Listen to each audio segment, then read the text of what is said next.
Fala pessoal, eu sou Mauro, economista do Porquê, e começa agora mais um episódio do Economista em Tudo.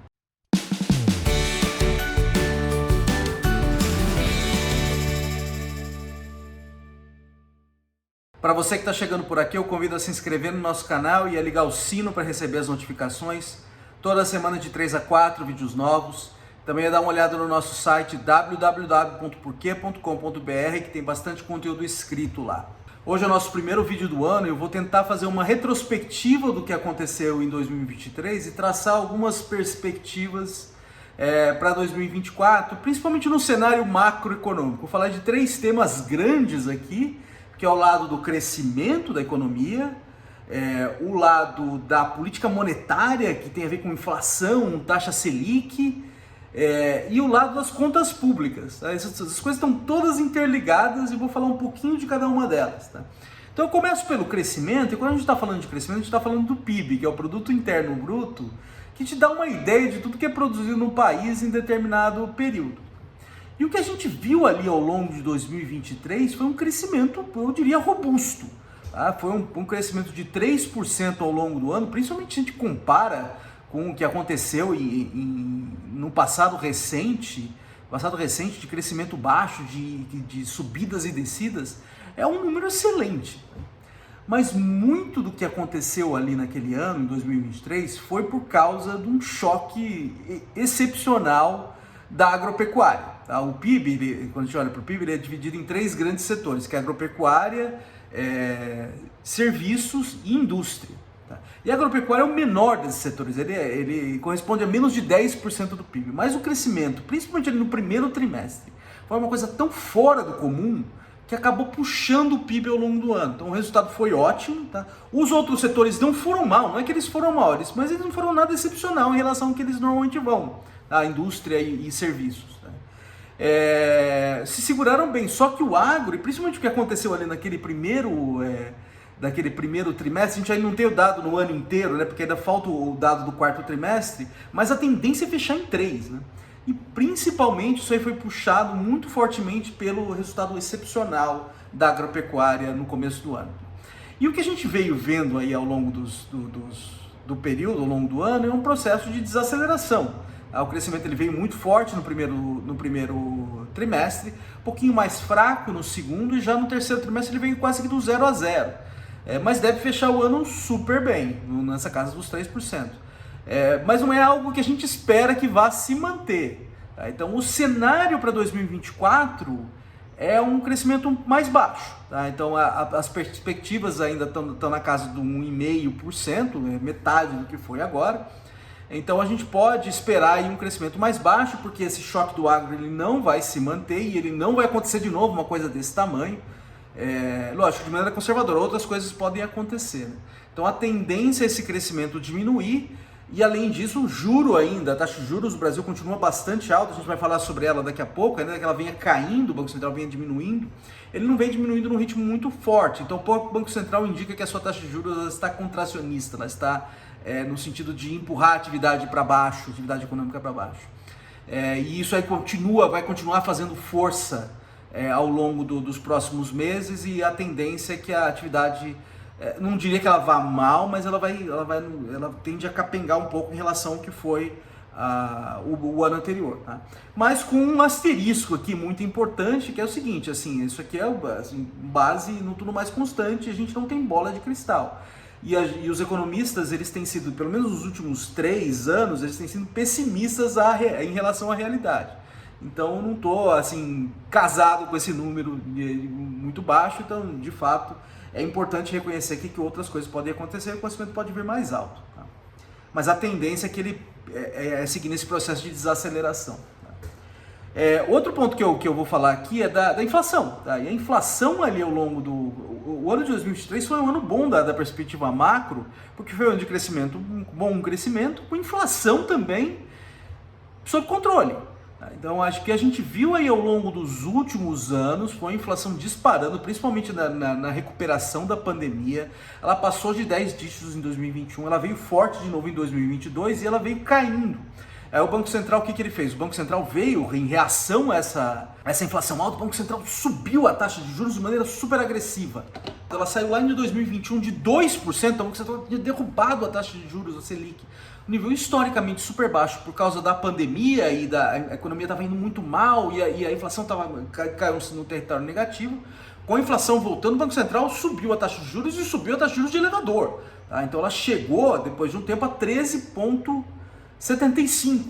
Tá? Então a gente abriu o ano de 2023 com a Selic a 13,75 para combater essa inflação alta. Só que a inflação realmente caiu, ela deu aquele respiro. E o que a gente viu aqui ao longo de 2023 foi a inflação, na verdade, caminhar para o cumprimento da meta. Então, depois de 2 anos de furo na meta de inflação, a gente tem agora a inflação dentro da meta. Então, qual que é a meta de 2023? Ou era a meta de 2023? 3,25%, com 1,5% de tolerância para cima e para baixo. Então, o teto é 4,75%.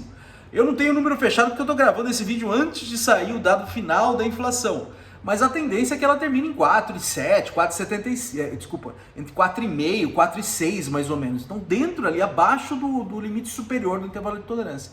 Então, depois de 2 anos, a inflação caiu e a gente vai ter o cumprimento da meta de novo. Tá? E a inflação, ela estando num processo benigno dessa forma, ela contribuiu para o Banco Central começasse a derrubar a taxa de juros, a Selic, ali no meio do ano. Tá? Antes disso, fazendo uma retrospectiva, ela foi mantida nesse terreno alto, o Banco Central de maneira bastante conservadora, ainda que ela tenha começado a cair, já até mais baixa no começo do ano, batendo o pé que ela ficaria um pouco mais alta durante um tempo, né? E vou explicar por quê daqui a pouco. E o que a gente viu ali no começo do ano foi um embate ali do presidente Lula, várias figuras de dentro do governo com relação ao Banco Central, tá? De maneira bastante agressiva, o que foi uma coisa completamente contraproducente, né? E o presidente Lula, inclusive, falou que iria mexer na meta de inflação, tá? A meta de inflação para os próximos anos é 3%, e o presidente Lula começou a falar, não, tem que ir para 4,5%, alguma coisa assim, para possibilitar uma Selic mais baixa. Tá?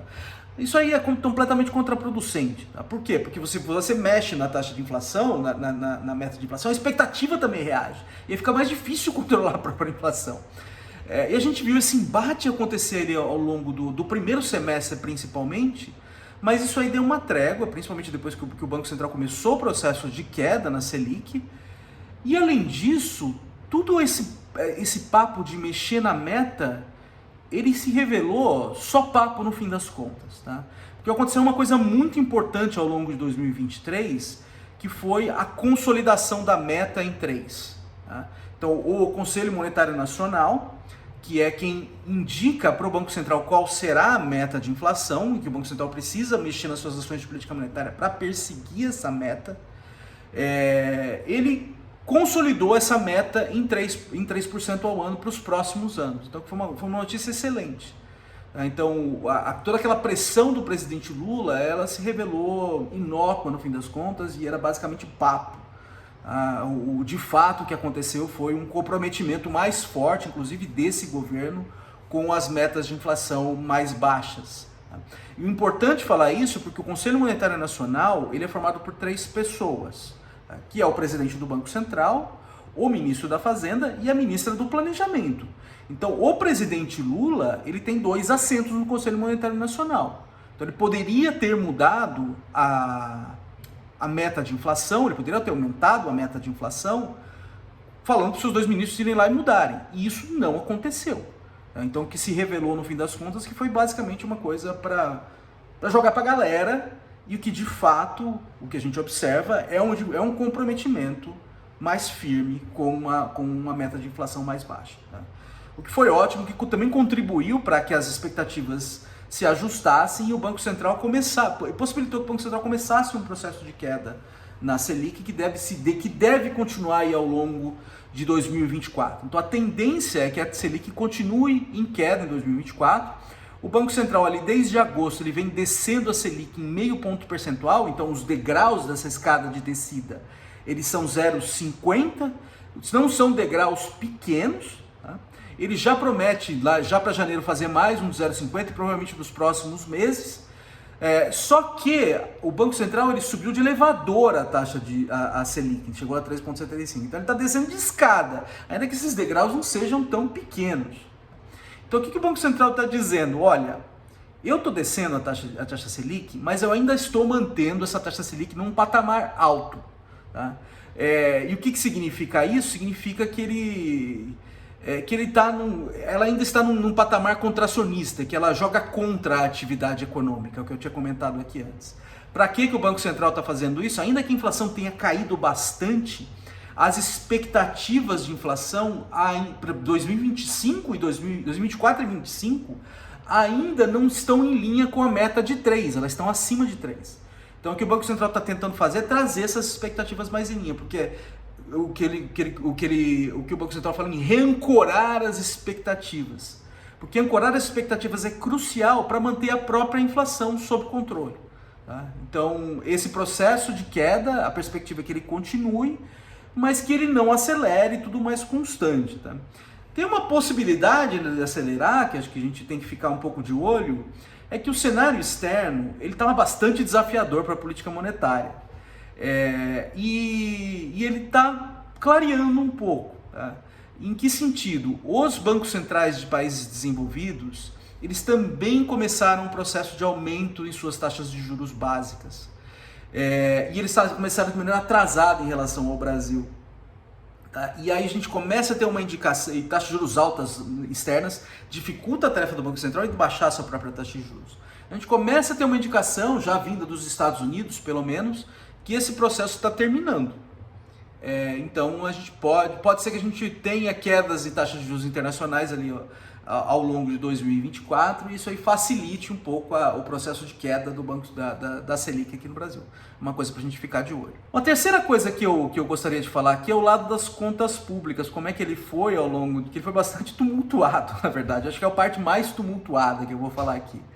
Ele foi bastante tumultuado ao longo de 2023 e eu acho que esse tumulto ainda não acabou e ele deve continuar ao longo de 2024. Tá? Bom, como é que começou o ano de 2023? A gente tinha uma regra fiscal. Tá? O que é uma regra fiscal? É uma regra que amarra as mãos do governo, tá? Em relação aos seus gastos e arrecadações, de modo a garantir a estabilidade da dívida pública no longo prazo. Garantir a estabilidade da dívida pública no longo prazo é crucial. Tá? Por quê? Porque quem está emprestando para o governo tem que ter alguma garantia que vai receber. Se essa garantia de receber ela é meio fraca, essas pessoas começam a demandar prêmios para continuar emprestando para o governo. Então, prêmios para continuar emprestando no governo quer dizer taxa de juros alta. Tá? Então, para garantir uma taxa de juros baixa e também para garantir inflação estável, você precisa ter um norte relativo, pelo menos algum norte para a dívida pública de longo prazo. E o que a gente viu no começo de 2023 foi o seguinte, foi uma promessa do presidente Lula de acabar com o teto dos gastos que é o que amarrava a dívida pública antes. Esse teto dos gastos ao longo de 2022 ele foi totalmente desfigurado ainda no governo Bolsonaro. Ele basicamente perdeu a sua capacidade de sinalizar essa estabilidade da dívida. O presidente Lula iniciou o governo falando que ia acabar com o teto dos gastos, que assim, é a mesma coisa que nada, né? Porque ele já não existia de fato. Tá? Ele já não existia na sua função que ele precisava exercer. E aí não falava que ia colocar no lugar. Ele gerou muita incerteza isso, né? Se ia ter alguma coisa no lugar. Então, com essa incerteza, a estabilidade da dívida pública no longo prazo fica totalmente comprometida. E aí, finalmente ali em abril, a gente viu alguma movimentação mais clara vindo do Ministério da Fazenda, que é o que acabou se consolidando no tal do arcabouço fiscal. Tá? O arcabouço fiscal ele tem dois lados, um lado que é super importante, que é um comprometimento com superávites primários, com economias, tá? Com você gerar superávites primários. O que é superávit primário? É o governo arrecadar mais do que gasta, sem contar juros da dívida pública. Tá?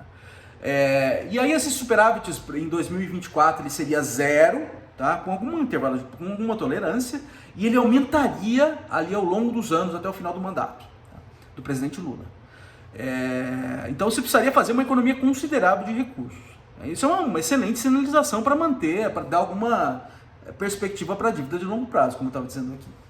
O problema é que ele tem algumas fragilidades, e essas fragilidades estão na regra que controla o gasto. Ela é uma regra muito frouxa e com pouca punição em caso de não cumprimento.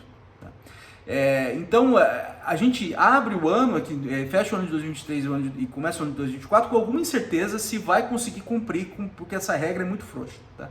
Para que você consiga, de fato, cumprir, você precisa de medidas arrecadatórias. E é aí que está a grande incerteza também, quanto que o governo vai conseguir levantar de dinheiro a mais com a arrecadação. E não é só isso, né? Não é só agora que você precisa levantar dinheiro, você precisa levantar cada vez mais dinheiro para os próximos anos. Tá? Então eu diria que foi um avanço o arcabouço, mas ainda tem muita incerteza sobre o cumprimento dele. Tá? E é uma coisa para a gente ficar de olho aí ao longo de 2024.